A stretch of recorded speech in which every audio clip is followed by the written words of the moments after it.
Hello friends, இன்றைக்கி நம்ம kids lunch box அதே மாதிரி ட்ராவலிங்க்கு பொருத்தமான மசாலா இட்லி எப்படி பண்ணுறது அப்படின்னு பார்க்கலாம். வாங்க வீடியோவுக்கு போகலாம்.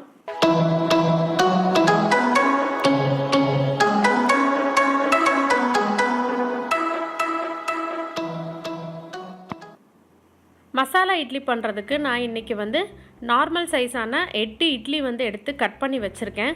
ரொம்ப குவிக்காகவும் பண்ணிடலாம், டேஸ்ட்டும் ரொம்பவே நல்லாயிருக்கும். கடாயில் தேங்காய் எண்ணெய் எடுத்திருக்கேன். உங்களுக்கு விருப்பமான எண்ணெய் எடுத்துக்கோங்க. அதில் 1/4 ஸ்பூன் அளவுக்கு கடுகு, 1/4 ஸ்பூன் அளவுக்கு உளுந்து தாளிப்புக்கு சேர்த்திக்கோங்க.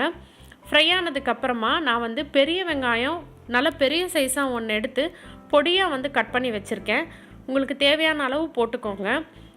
வெங்காயத்தை நல்லா ஃப்ரை பண்ணி விட்டுக்கலாம். கோல்டன் ப்ரௌன் ஆகணும் அப்படின்ட்டு இல்லை. இதில் 1/4 ஸ்பூன் அளவுக்கு மஞ்சள் தூள், காஷ்மீரி மிளகாய் தூள் 1 டேபிள் ஸ்பூன் அளவுக்கு போட்டிருக்கேன்.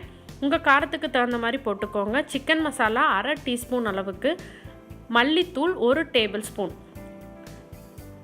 நம்ம பிரியாணி மசாலா 1/4 ஸ்பூனுக்கும் குறைவாக வாசனைக்காக போட்டிருக்கேன். இது எல்லாத்தையுமே பச்சை வாசனை போக நல்லா ஒரு வாட்டி கலந்து விட்டுக்கலாம். இதுக்கப்புறமா இதில் 2 தக்காளி பழம் எடுத்து நல்லா ஃபைனாக அரைச்சி வச்சுருக்கேன். இதையும் இதில் மிக்ஸ் பண்ணி விட்டு நல்லா கலந்து விட்டுக்கலாம். தக்காளி புளிப்புக்கு தகுந்தவாறு சேர்த்திக்கோங்க. இப்போ இந்த மசாலாவுக்கு தேவையான அளவு உப்பு சேர்த்திட்டு நம்ம தண்ணி சேர்த்து இதனுடைய பச்சை வாசனை போகிற வரைக்கும் நல்லா நம்ம குக் பண்ணி எடுத்துக்கலாம். தேவையான அளவு தண்ணி சேர்த்திக்கோங்க. நீங்கள் மூடி வச்சு குக் பண்ணோம் அப்படின்ட்டு அவசியம் இல்லை.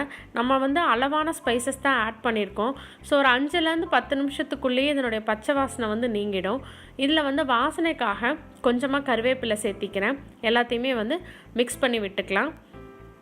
நல்லா கொதித்து திரும்பியும் வற்றி வந்துடட்டும்.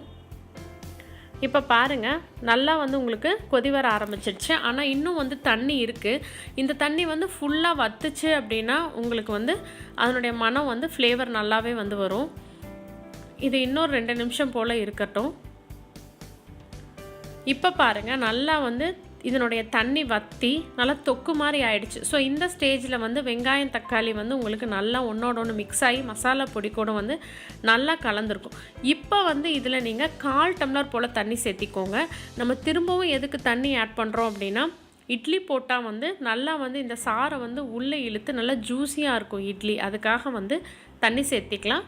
தண்ணி ஒரு கொதி வந்தால் போதும். நம்ம வெட்டி வச்சுருக்க இட்லிகளை சேர்த்திக்கலாம். நீங்கள் குட்டி குட்டி மினி இட்லியாக கூட போட்டுக்கலாம். உங்களுக்கு எந்த சைஸ் வேணுமோ விருப்பமான சைஸுக்கு கட் பண்ணி போட்டுக்கோங்க. அந்த கொஞ்சம் தண்ணி இருந்தால் தான் உங்களுக்கு இட்லி போட்டதும் பாருங்கள், உங்களுக்கு எந்த அளவுக்கு இட்லி டக் டக்குன்னு அந்த தண்ணியை இழுத்துட்டு நல்லா ஜூஸியாக இருக்கும். கொஞ்சம் நேரம் வச்சு சாப்பிட்றதுக்கும் நல்லாயிருக்கும். நம்ம ட்ராவலிங்கெல்லாம் கொண்டு போனோன்னா ஊற அதனுடைய டேஸ்ட்டு நல்லாயிருக்கும். நீங்கள் மீந்து போன இட்லியில் கூட இட்லி உப்புமாவுக்கு பதிலாக இந்த மாதிரி பண்ணலாம். ஆனால் இட்லி ஆறுனதுக்கு அப்புறமா இதில் போட்டிங்கன்னா தான் தண்ணி இழுத்து நல்லா உங்களுக்கு இட்லியினுடைய சைஸ் அதே மாதிரி இருக்கும். சூப்பரான இந்த மசாலா இட்லியை நீங்களும் எல்லோரும் ட்ரை பண்ணி பாருங்கள். வீடியோ பிடிச்சிருந்தாங்க ஃப்ரெண்ட்ஸ் எல்லாத்துக்கும் ஷேர் பண்ணுங்கள், லைக் பண்ணுங்கள், கமெண்ட் பண்ணுங்கள். மறக்காமல் நம்ம சேனலை சப்ஸ்கிரைப் பண்ணுங்கள். சுவை அறிந்திட சுவைத்து பாருங்கள். தேங்க்யூ.